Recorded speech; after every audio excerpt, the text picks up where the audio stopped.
Hello everyone, it's Chris here and welcome to part 2 of my Destiny review. This is the last part of the review where I'm actually going to finish up and give it a proper score based on my experiences with it.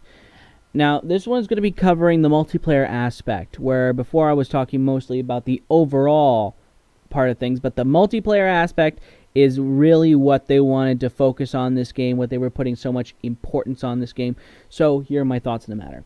There are two different types of multiplayer, the first of which is the Crucible, but the second of which is also in the game world. So those can include strikes and story missions. I only did a couple of story missions because the way it works is that you can't matchmake for story missions. You have to have a pre-organized group to actually complete those parts of the game.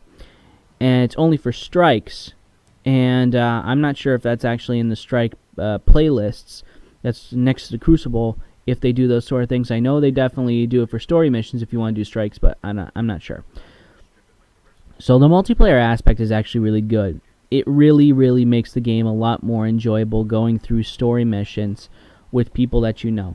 It's kind of the Borderlands effect, where it definitely improves the quality of the game. Borderlands is good. It's good to play alone, but it's much better when you have people with you. And in the case of these two guys here, Titan 386 and his friend Delta Squad here, we powered through this mission here, and we were enjoying ourselves pretty much the whole time, talking, making jokes and all that, and giving each other call-outs based on what's approaching here. This is something I remarked on in the previous video, where unless you're in a party with someone, you can't actually communicate with people. Even if you've been match made together doing the strikes on the planet maps, you can't communicate with those people, and that was such a wasted opportunity. But here, if you are in a party, the game's a whole lot funner that way. And that was good. I was glad they really sort of did that. So the story missions are great, and with other people, it makes the missions a whole lot more bearable. You can do some of those things on your own, even if you turn up the heroic bounty, and not the heroic bounty, the heroic settings. It makes things a lot more difficult, but it's still quite possible to play through them and complete them on your own.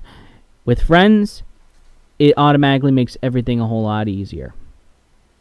So I enjoy doing the story missions with friends. There's really no complaints with that because it's fun. You can compare your own gear with each other. You can sort of push yourselves for challenges. You can enjoy seeing what sort of loot that you get. Unfortunately, you can't trade the loot with one another, but that's besides the point. The point is that you have a good experience with people around you, and they really, really, really should have put some sort of matchmaking into this. Like, even in Halo 3, that you could actually do you could actually do campaign co-op, like over Xbox Live. It wasn't perfect, it wasn't very good because you had terrible lag, but you could still do it. And that's the sort of thing that I'm a little bit concerned with, seeing how we're kind of going a little bit backwards with this. Now, the other part is the Crucible, which is essentially just the standard multiplayer mode. And you can play a couple of maps. You can play a couple of game types, too. And that's the first thing I really noticed, going from the beta to the full game, is that unless there's some sort of daily event that's going on, you really only have 4 playlists. 4 was a territories game type, team deathmatch, a free-for-all mode, and the 4th one, which is essentially like a combined sort of arms, something like that. Now, those are generally the only 4. They throw in another one every now and again, but it's really only 4. 4 game types at launch. I'm going to throw up here on the screen how many game types Halo CE had at launch. Now, here's how many game types you had in Halo 2. Here they are in Halo 3 and Halo 4. Hell, let's throw Reach in there as well.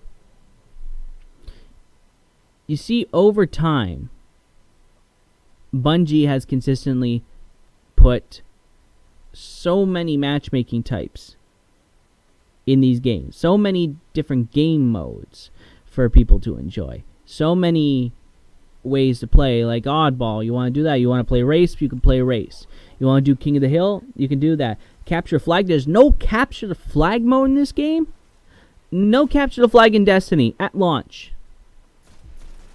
This blows my mind. Like, the very first thing you see in every game is a dude, a guardian, slamming a flag into the ground. And there's no Capture the Flag? Unbelievable. So, the amount of maps in the game are actually okay. It's a fairly good size, but not... Oh, hold on, that's actually curious. I didn't think that that was going to show up in the recording. That I had to break for a second to plug in the remote again.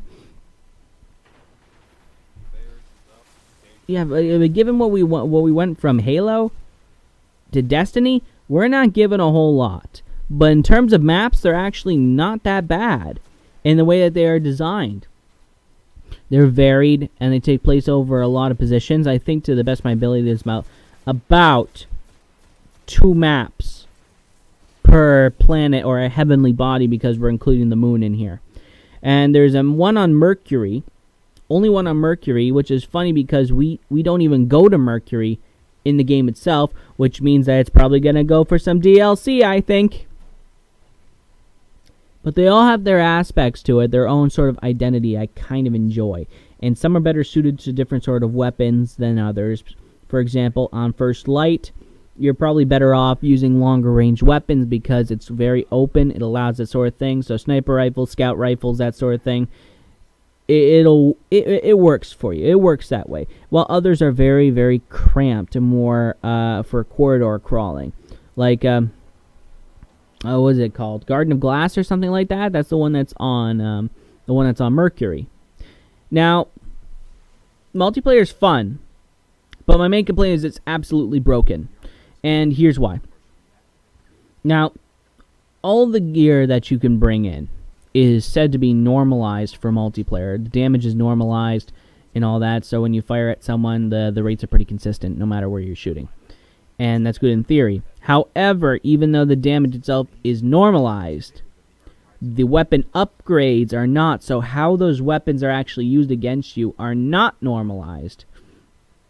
So, my gun I'm having right now, I don't remember the full name of it, but I call it the Ass Kicker 9000, but that's besides the point. The point is, I've upgraded this gun to have explosive bullets, which means that if I fire at someone, there's an area of effect attack that's actually put into it. I don't know if you can actually see if this gun actually had explosive bullets at the time, but I can assure you that it is upgraded for explosive damage. And yeah, it looks like that they are actually in there, but that's what I'm trying to say, is that you shoot these guys, it causes the area of effect attack so you can attack other people around them. And you can also effectively disorient the person that you're trying to shoot because you have like a big explosion that's going on in front of them. And it's very good for clearing rooms, but at some cases there's very little that you can actually do about it, so you just die.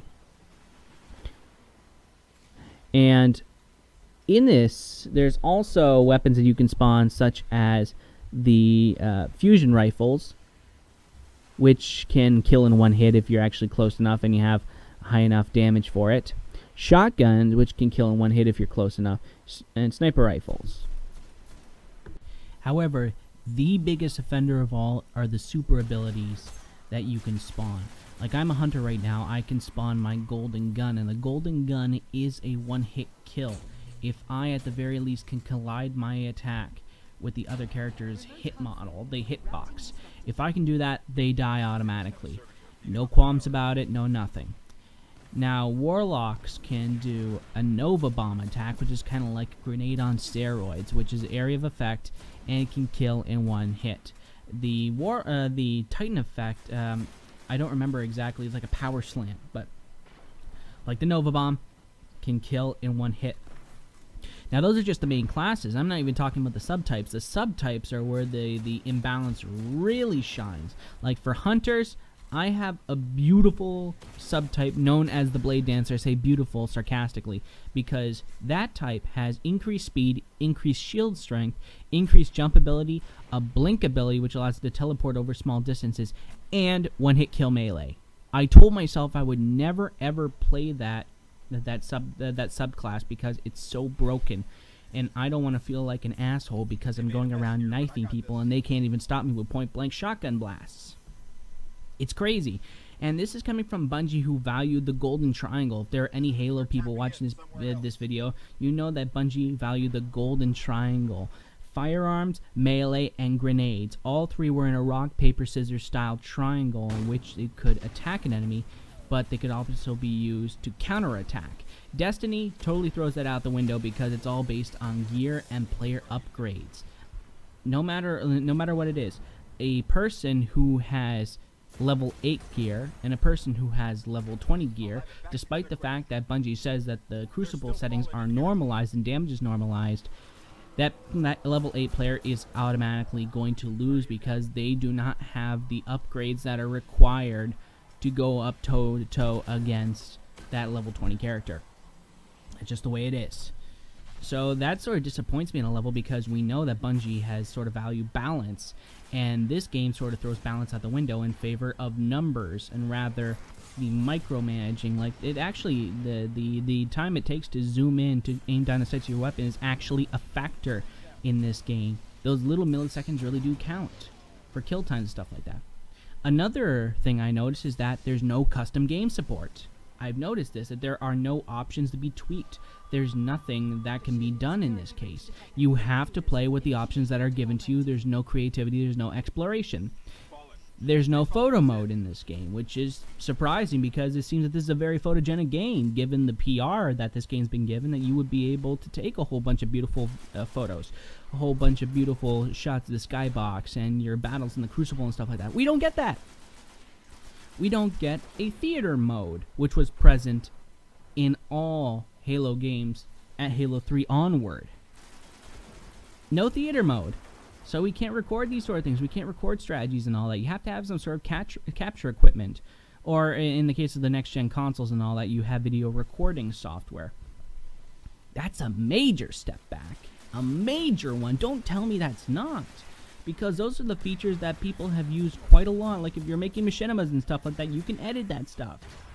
There's no possibility for that sort of thing here. It's shocking. It really is. But and despite all that, like, the loot system is based on random number generation. So even if you do absolutely wonderful in the matches like I do sometimes, I don't get the best gear. Sometimes a person who totally drags your team down can find a legendary engram. And in the cases such as one match that I found was really infuriating, someone picked up Thorn, an exotic weapon based on pure chance when he was second from the bottom. I can't imagine the anger that I felt from that. Or turning in a legendary engram and getting blue tier arm gauntlets that are level 16. What the fuck? And don't take this to mean that I expect like instant gratification or something like that. Now, legendary engrams are rare. Since they're so rare, I expect to get some sort of legendary engram. Unless you can farm for that sort of thing, because I managed to get a purple tier stuff using just a blue engram, so what the hell do I know, I suppose. So, I suppose I should just sum up for this game, because the Crucible is, well, it's a part of it, but it's not really all that much there. It's really just a portion of it, and the bigger sort of issue goes with the overall package, what I really think about the whole thing. And what is that exactly? Is that Destiny is giving me a lot of mixed feelings so far. And it seems that those feelings aren't exactly nice ones. Especially when I realize that there's going to be a lot of DLC that is going to be following this. We know this because there are 2 expansion packs that have already been released. It was the House of Wolves, which is going to be explaining a current plot hole as to why Fallen are working for the Queen of the Reef. And the other one, I forget the name of, has to deal with the Hive. I can't name it off the top of my head. The fact that it's coming out and telling us that there is going to be DLC, priced probably around $15, given how Activision handled Call of Duty.